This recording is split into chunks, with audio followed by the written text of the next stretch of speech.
بات سنی نہیں جاتی. آپ لوگوں نے بیٹھ کے ایک بار ہماری بات سننے کی زحمت کی. آپ لوگوں کی نوازش ہے, آپ کا اتنا امپورٹنٹ ٹائم ہے. بار کونسلز اور بار ایسوسیشن ہمیشہ آئین اور قانون کی بالادستی اور جمہوریت کی مستحکم استحکام کے لیے کوشش رہتی ہے. اور خاص کر اگر ہم ریاست پاکستان کی بات کریں تو بار کونسلز کا بڑا کردار ہے قانون اور آئین کی بالادستی کے حوالے سے. گلگت بلتستان ایک ایسا سیاست کا خطہ ہے جو 73 سالوں سے غیر آئینی غیر قانونی طریقے سے ریاست میں, چاہے جو بھی فورسز ہیں وہ گلگت بلتستان کے تقریباً 18-20 لاکھ لوگ اس طرح ٹریٹ کیے جاتے ہیں جیسے دوسرے درجے کے اس ملک کے شہری. آئین میں ہمارے لیے جگہ نہیں ہے, قانون میں ہمارے لیے جگہ نہیں ہے.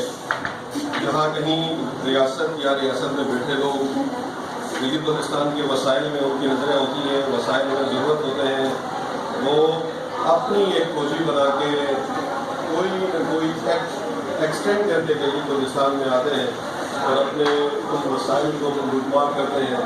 لیکن جب گلگت بلتستان کے لوگوں کی حقوق کی بات آتی ہے تو انہیں یاد آتا ہے کہ گلگت بلتستان متنازع ہے. جب کیڈر کی بات ہوتی ہے وہ بات کیا آتی ہے, متنازع نہیں ہے. ریلیکشن کی بات آتی ہے, متنازع نہیں ہے. سی پیک کی بات آتی ہے, ٹرک گزارنے ہوتے ہیں, اتنی بڑی ایکٹیویٹی کرنی ہوتی ہے, گلگت بلتستان متنازع نہیں ہوتا ہے. لیکن جب گلگت بلتستان کا کوششی سپریم کورٹ پہنچتا ہے تو یہ پتہ چلتا ہے کہ آپ کو متنازع ہے, آپ یہاں نہیں آ سکتے. گلگت بلتستان کا شہری کہتا ہے کہ میں اسمبلی میں الیکشن لڑنا چاہتا ہوں, پاکستان کی اسمبلی میں جانا چاہتا ہوں, کہتے ہیں آپ متنازع ہیں. گلگت بلتستان کا شہری کہتا ہے کہ میں سینٹ میں جاتا ہوں, تو کہتے ہیں آپ متنازع ہیں. گلگت بلتستان کے لوگوں کے اندر فرسٹریشن کی وہ سطح ہے کہ اگر ریاست اس کو ختم نہ کرے, اس کو اکوموڈیٹ نہ کرے, اس کے اوپر نظر نہ دوڑائے, ہم یہ سمجھتے ہیں ایک سیاسی کارکن کی حیثیت سے یہ ریاست کے لیے ایک بہت بڑا ولنریبل پوائنٹ ہوگا. خاص طور پر ریاست جس تاریخ کے دوراہے پہ کھڑی ہے اور جہاں پہ کوئی اعتماد کرنے کے لیے تیار نہیں ہے. سی پیک کی ساری کہانیاں اور آپ کے سامنے موجود ہے. تقریباً 400-500 کلومیٹر سی پیک میرے سینے کو چیر کے نکلتا ہے, لیکن مجھے اس میں کوئی شیئر نہیں ہوتا. مختصر سی بات یہ ہے کہ گلگت بلتستان کے لوگ اڑتے ہیں, وہ سمجھتے ہیں کہ 73 سال پہلے ہمارے ساتھ دھوکہ ہوا, ہمارے ساتھ ظلم ہوا, ہمارے ساتھ زیادتی ہوئی. اس کی وجہ یہ ہے کہ ریاست نے 28,000 مربع ایریا کو الگ کر کے اس طرح ٹریٹ کیا کہ نہ وہاں پہ آئین ہے نہ وہاں پہ قانون ہے. مجھے یہ کہا گیا آپ کشمیر جو جموں کشمیر کا حصہ ہے اور مجھے ان کے آئین میں بھی نہیں رکھا, ان کے اسٹیٹ سبجیکٹ میں نہیں رکھا, ان کی اسمبلی میں نہیں رکھا, اور ساتھ ہی ساتھ نہ مجھے کوئی آئین دیا, نہ مجھے کوئی اسٹیٹ سبجیکٹ دیا, اور نہ ہی مجھے کوئی اسمبلی دی. وہی راجاؤں کے ساتھ بند ہوتے میں چھوڑ دیا. جب جب میری زمینوں پہ قبضہ کرنا ہو تو لینڈ ریونیو جو ایکٹ ہے وہ ایکسٹینڈ کیا. جب جب مجھے اپنی زمین کی ملکیت کی شناخت کی ضرورت پڑتی ہو تو مجھے کہا کہ آپ تو مہاراجا کے غلام تھے, آپ کے اوپر تو مہاراجا کا حکومت تھی, تو آپ ابھی متنازع ہیں, آپ کے اوپر جو ہے نا مہاراجا کے قوانین اپلائی ہو گئے. میں یہ سمجھتا ہوں کہ آج جو سب سے بڑا گلگت بلتستان میں مسئلہ ہے وہ ملکیت کا ہے. معلوم تاریخ میں جو ڈیموکریٹک فورسز ہیں یا جو انسان ہے وہ سب سے زیادہ جس چیز کے لیے لڑا ہے وہ اپنی زمین کی ملکیت کے لیے لڑا ہے. ہم یہ سمجھتے ہیں, گلگت بلتستان کے لوگ یہ سمجھتے ہیں کہ گلگت بلتستان کی جو زمین کی ملکیت ہے یہ منحول ہے. آپ پچھلے اگر آپ 200 سال کی بات کریں, جو ریسنٹ 200 سال ہے یا 150 سال کی بات کریں, پچھلے 150 سال سے گلگت بلتستان کی جو زمینوں کی ملکیت ہے وہ مجبور ہے یا مجبور رکھی گئی ہے. اور اس کے پیچھے جو سٹوری ہے وہ یہ ہے کہ گلگت بلتستان جو ہے اسٹریٹجیکلی ایک انتہائی امپورٹنٹ جگہ پہ موجود ہے.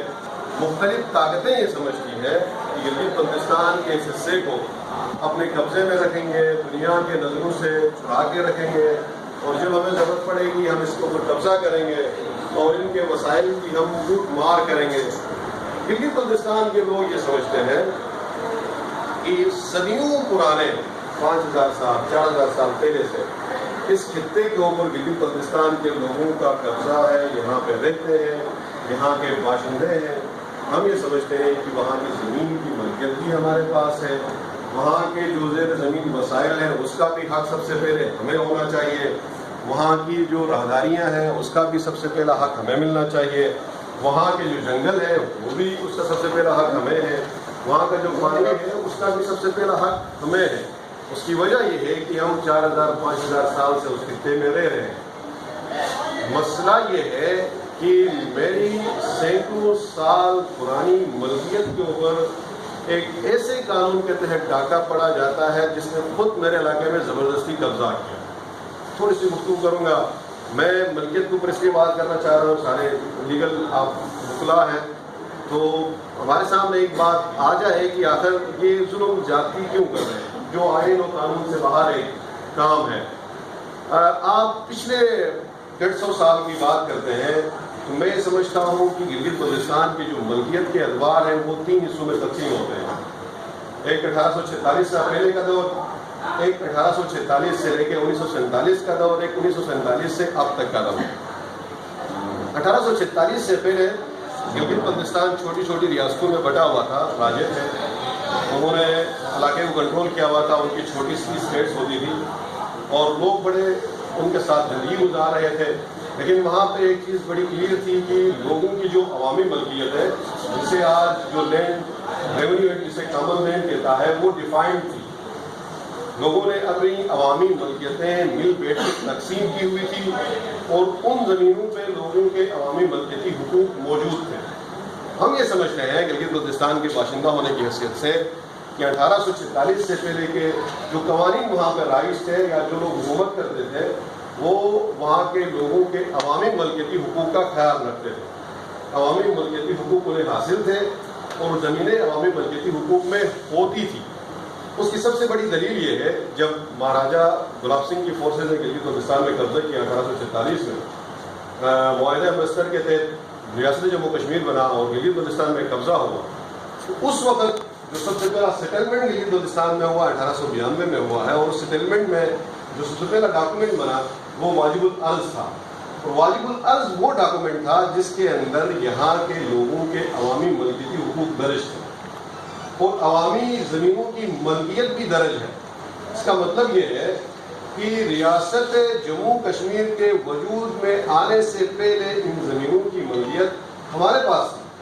حالانکہ آپ بہتر جانتے ہیں کہ راجے مہاراجوں کا ایک قانون ہے ملکیت کے بارے میں کہ اگر کوئی راجا جنگ کرتا ہے، جنگ کے ذریعے کوئی جگہ حاصل کرتا ہے تو اس کی ملکیت ہوتی ہے. اور یہ جتنی ملکیں ہیں، جتنے ممالک ہیں، جو بڑی بڑی ریاستیں وجود میں آئی تھی وہ اسی طرح آئی تھی. راجا مہاراجا جنگ کرتا تھا، زمین کو حاصل کرتا تھا اور اس کا مالک بن جاتا تھا.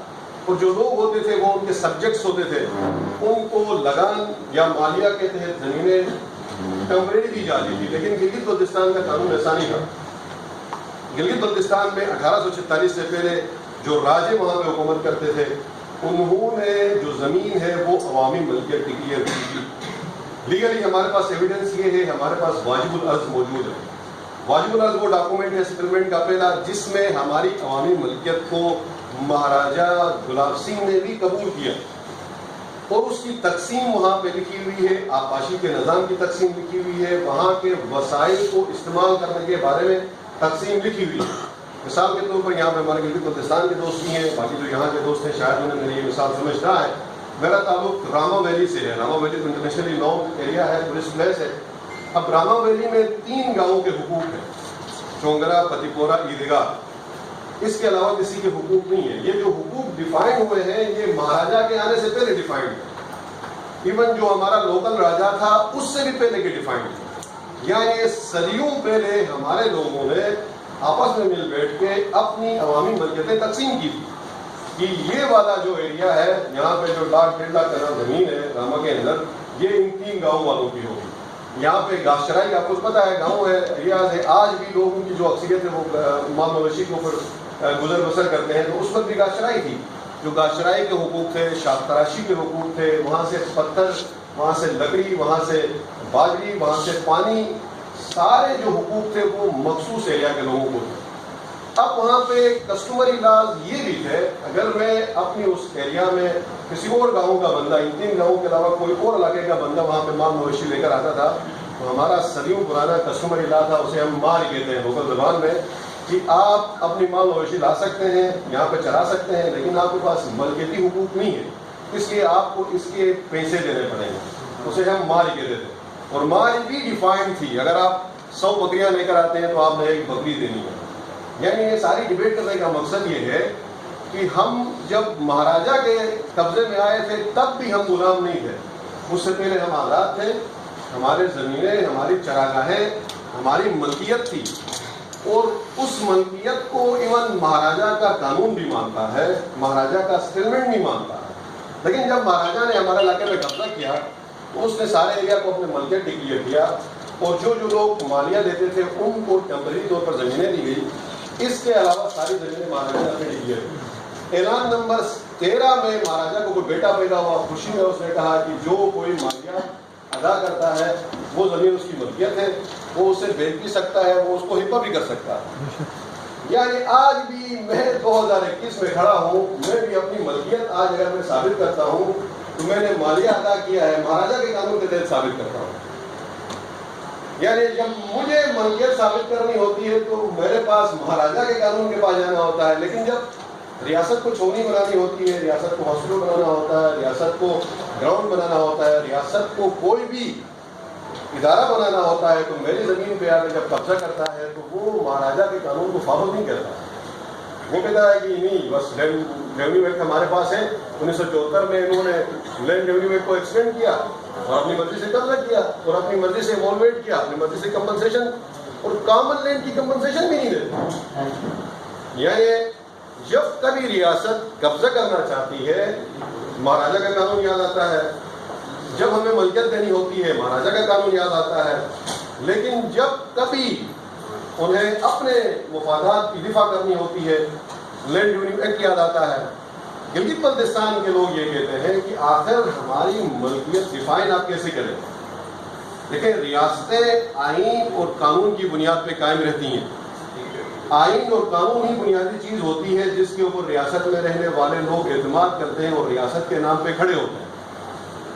ہم گلگت بلتستان کے لوگ یہ چاہتے ہیں کہ جس طرح پنجاب کی زمین پنجاب کے لوگوں کی ملکیت ہے، جس طرح سندھ کی زمین سندھیوں کی ملکیت ہے، جس طرح بلوچستان کی زمین بلوچوں کی ملکیت ہے، جس طرح کے پی کے کی زمین کے پی کے کے لوگوں کی ملکیت ہے، اس طرح گلگت بلتستان کی زمین بھی گلگت بلتستان کی ملکیت ہونی چاہیے۔ آپ ایک ہی ایکٹ، جسے لینڈ ریونیو ایکٹ کہتے ہیں، آپ مجھے زیادہ بہتر جانتے ہیں، پریکٹیشنرز ہیں، اسی کے تحت آپ پورے پاکستان کو چلا رہے ہیں، لیکن لینڈ ریونیو ایکٹ کی ڈیفینیشن زمین کی ملکیت کی 4 صوبوں میں کچھ اور ہے، گلگت بلتستان میں کچھ اور ہے۔ ہم یہ کہتے ہیں کہ ہم غلام تو نہیں ہیں، ہمیں نہ آپ نے خریدا ہے، نہ میرے علاقے کو آپ نے آزاد کروایا ہے، میرے علاقے کو میں نے خود آزاد کروایا۔ آپ کے کسی ایک فوجی کا کردار تھا بتا دیں، آپ کے کسی سویلین کا کردار تھا بتا دیں۔ جب میں اپنے علاقے کو آزاد کرتا ہوں اور میں اپنے علاقے کو آپ کے ساتھ شامل کرنا چاہتا ہوں تو آپ مجھے غلام بنانا کیوں چاہتے ہیں؟ گلگت بلتستان کے لوگوں کو یہ لگتا ہے کہ آپ نے میرے ساتھ دھوکہ کیا، آپ نے 73 سال پہلے میرے ساتھ ظلم کیا، میرے ساتھ زیادتی کی، حالانکہ چاہیے یہ تھا کہ آپ میری آزادی کو جو میں نے حاصل کی تھی آپ تسلیم کر دیں۔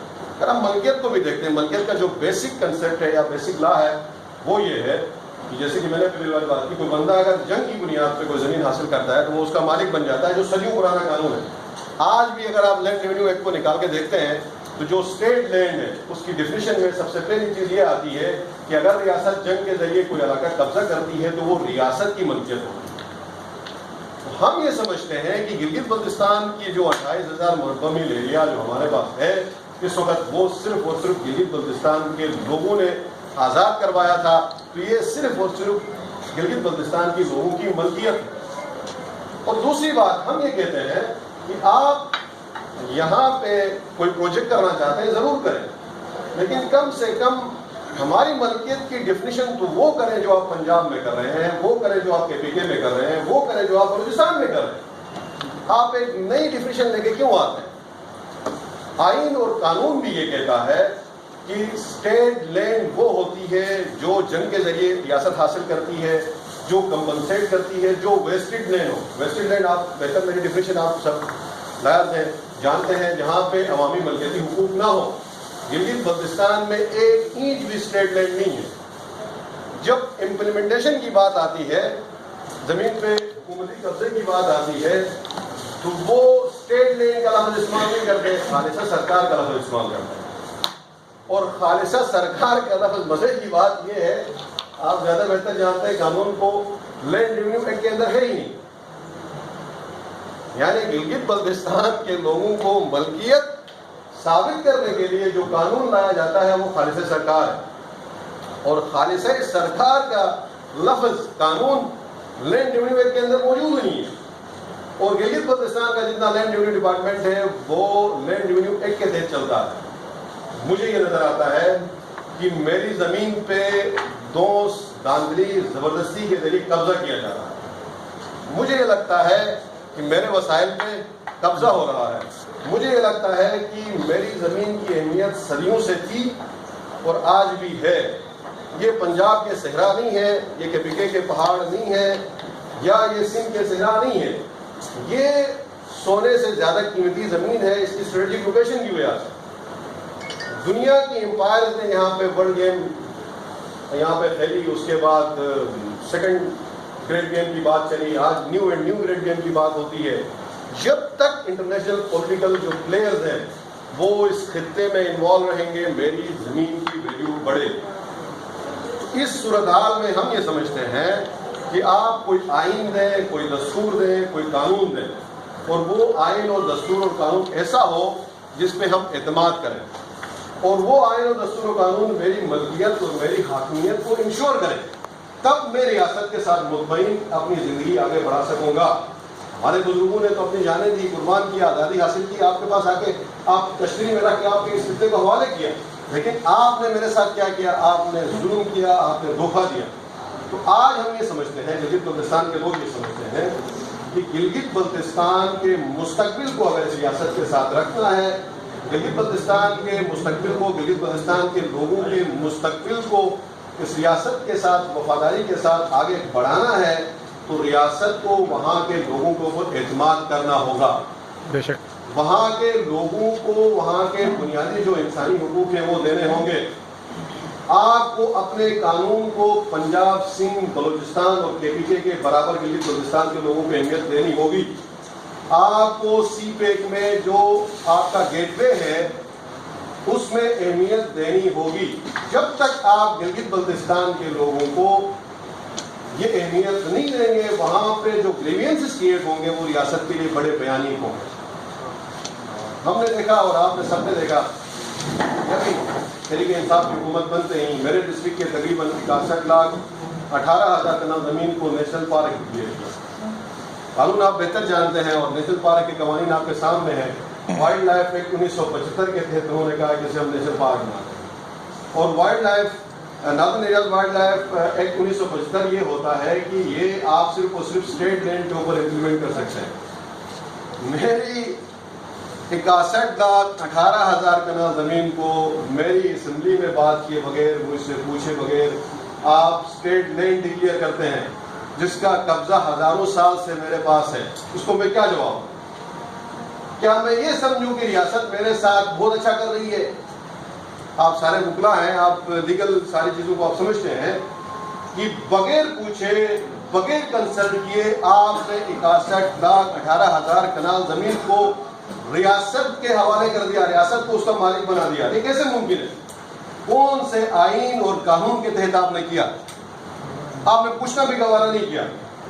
تو ہم یہ کہتے ہیں کہ ریاست یہ ظلم بند کرے. ہمیں یہ لگتا ہے کہ ریاست گلگت بلتستان کی اہمیت کو دیکھتے ہوئے، گلگت بلتستان کی جو وسائل ہیں وہاں پہ، جو زیر زمین وہاں کے وسائل ہیں، جو راہداریاں ہیں، جو سب سے بڑی امپورٹنس ہے وہاں کی اسٹریٹجک لوکیشن کی، اس کو دیکھتے ہوئے گلگت بلتستان کی زمینوں کو لوگوں سے قبضہ کرنی چاہتی ہے. آپ سارے وکلا ہیں، بہتر جانتے ہیں جو ملکیت ہوتی ہے اس کی ڈیفینیشن مختلف پولیٹیکل سسٹمز میں مختلف ہوتی ہے. بادشاہت کی، مونارکی کی اپنی ڈیفینیشن ہے، ڈیموکریسی کی اپنی ڈیفینیشن ہے. جس ملک کے اندر ہم رہ رہے ہیں وہ ایک ڈیموکریٹک کنٹری ہے. ڈیموکریسی میں زمین کی ملکیت ریاست کی نہیں ہوتی ہے, عوام کی ہوتی ہے.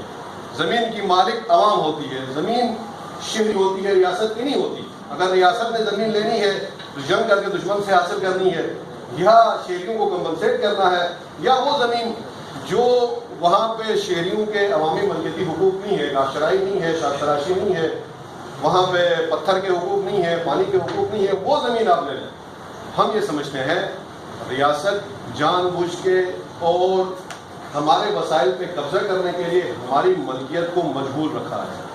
خالصہ سرکار کا ایک قانون جو خود آج کی دنیا میں, آج کے دور میں ریلیونٹ نہیں ہے. جو اگر ہمارے KPK کے دوست یہاں پہ اگر موجود ہیں وہ بھی آپ کو بتائیں گے جو لینڈ ریونیو کا ریکارڈ ہے آپ کے ایون پشاور میں, وہاں پہ بھی خالصہ زمینیں ہیں. ایون آپ پنجاب میں جائیں گے اور مزے کی بڑی بات یہ ہے جو خالصہ کا قانون ہے وہ شروع کہاں سے ہوا؟ پنجاب سے ہوا.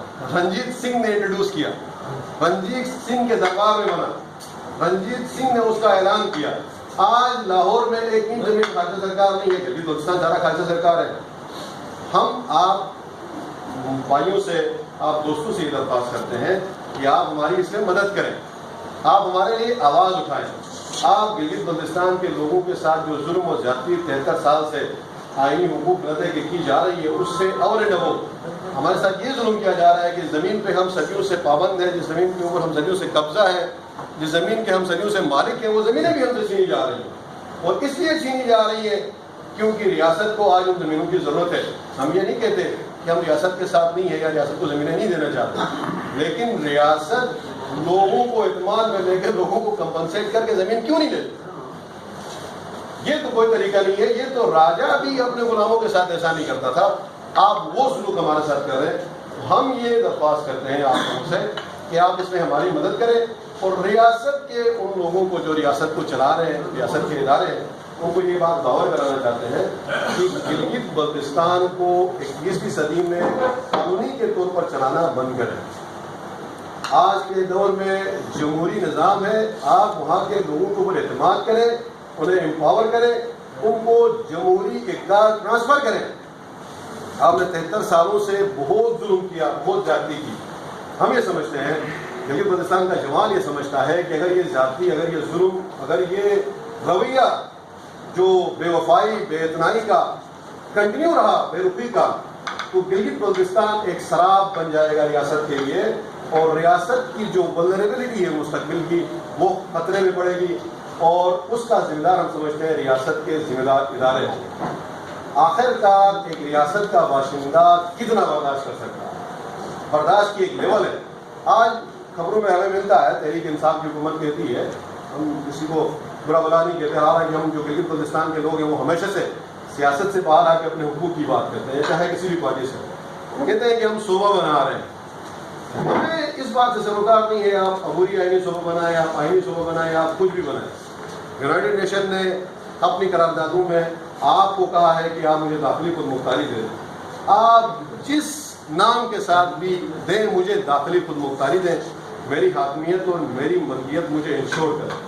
اگر آج بھی 2021 میں بھی آپ نے میری ملکیت اور میری حاکمیت کو انشور نہیں کیا تو میں یہ سمجھتا ہوں کہ ریاست کے لیے گلگت بلتستان ایک بلیک ہول کی حیثیت رکھے گا. اور ریاست یہ سمجھتی ہے کہ گلگت بلتستان کو بارود کا کنستر بنا کے, بارود کے کنستر کے اوپر بیٹھ کر ہم پٹاخے پھوڑ کے خوشی منائیں گے. اگر یہ بارود کا کنستر پھٹ گیا تو صرف ریاست نہیں, ریاست کے ارد گرد رہنے والے لوگ جو گلگت بلتستان کو سونے کی چڑیاں سمجھ کے انتظار کر رہے ہیں کہ ہم شکار کریں گے, وہ بھی چلیں گے. ہم یہ کہتے ہیں, وہاں کے پولیٹیکل ورکرز یہ کہتے ہیں, وہاں کی عوام یہ کہتے ہیں, ریکویسٹ کرتے ہیں آپ لوگوں سے, آپ تمام وکلا سے, آپ تمام آئین اور قانون جاننے والوں سے کہ آپ ہمارے لیے آواز بلند کریں تاکہ گلگت بلتستان کا جو عام آدمی ہے وہ آئین اور قانون کی بالادستی حاصل کرے. Thank you very much.